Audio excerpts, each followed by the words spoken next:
Now, teaching about tolerance to the very youngest children in school. The lessons are certainly not new, but in some communities, they're taking on a new urgency and relevance in the wake of deep racial divides, social tensions, and violence around the country.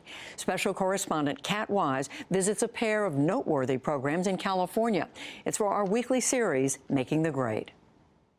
We're going to take out the mirror now, we're going to look at ourselves, and we're going to make our own face. In this Alameda, California preschool, a box of crayons with a multitude of colors is helping little kids learn big lessons. So put your hand and decide what you think is the best suited for you. Teacher Tiffany Battle asks the children to look carefully at their own skin color and their classmates' skin colors. Again, let's put our hands in. To notice differences and similarities. I'm black and white. The art project is just one of many ways children are introduced to an anti-bias curriculum here at the Child Unique Montessori School, a private tuition-funded program. Okay, so go ahead and color your skin in and melt. Cindy Acker is the school's founder and principal. Within any color of someone's skin, there are many, many different colors, and so we want them to appreciate the diversity within their own individuality.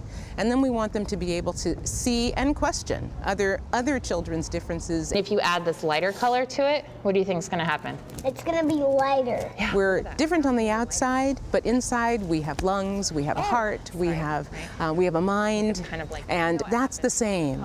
Talking about racial differences is not new at the school. Acker started the program more than 30 years ago, and it was among the first of its kind in the country to focus on diversity and inclusion at such an early age. But she says the curriculum seems more important than ever. To me, the things that are going on in the world today give us an indication that we need a major shift in how we perceive people, how we honor people, how we treat people.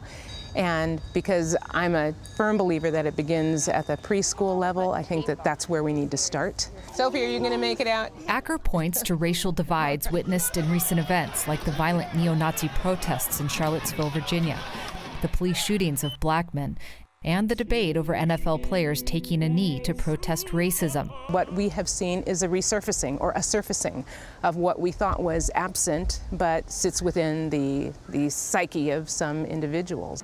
One thing I've been seeing is Louise Derman Sparks has written several books about teaching anti-bias to preschoolers. The truth is that young children notice differences very early. By the age of 3 and 4, they're asking questions.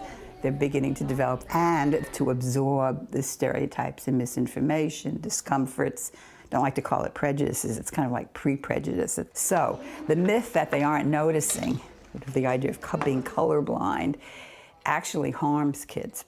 Derman Sparks says preschool teachers who talk about the differences and similarities among their students create an environment where misinformation and fears can be addressed. For instance, if you have dolls of different types and a child refuses to play with a doll that's got dark skin, teacher can say, how come you don't want to play with so-and-so? And depending on what the child says, you can then decide to help overcome whatever the discomfort is. We are all different. That's exactly the atmosphere teacher Francesca Conterno hopes to create for her students at a public preschool.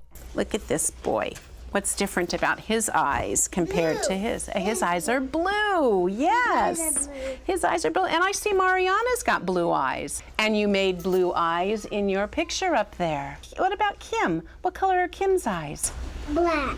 Yeah, they're definitely black. Conterno teaches 3- and 4-year-olds in the Hayward Unified District. Someone might hear about a program like this and think, gosh, race and racism or highlighting differences, that's not something that should be done in a classroom, especially a preschool classroom. How would you respond? I would say, why not? It's the perfect setting. It is absolutely the perfect setting. We have families in the classroom. It's a safe place. People develop relationships. Perfect setup for honest conversations. Conterno does not ask children directly about fears or misconceptions about race. Instead, she believes materials that highlight equality can provide a powerful message in the classroom. Derman Sparks agrees. If most of the books show white people, and very few show people of color, then that's a message for all the teachers are white, or if the teacher's white, but the assistants are always people of color. These are all messages to kids about who matters, who's visible, who's not, who has power. Conterno sees the sometimes uncomfortable questions children do ask about race and gender as teachable moments. Too many times you see in classrooms, teachers will respond to that by play nice or we're all friends in here, when it's a perfect opportunity to go a little bit deeper. So you see how we have one shade of brown, we have even a lighter shade here, right? We have all of these different colors. So I have a feeling there's probably more than two, right? How was your day? You want to do the swinging? Back at the Child Unique Montessori School, parent Shawnee Keck says she chose the program for her 3 children because of its strong focus on equity and social justice.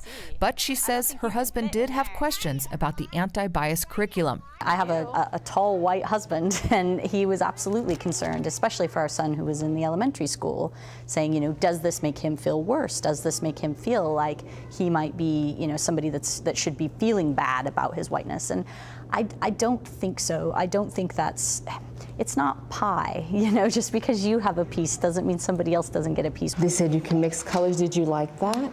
Amitra Mamdui also chose the school for its focus on diversity, but she points out that for 2, 3, and 4-year-olds, the conversation is kept very simple. Of course, you don't start talking about the new Jim Crow or prison industrial complex. You're not starting at a young age, but just to recognize that, okay, different colors exist because of melanin, and this is natural, and we're all different, but we're also similar. We bleed, we cry, we love. Light a candle for peace, light a candle for love.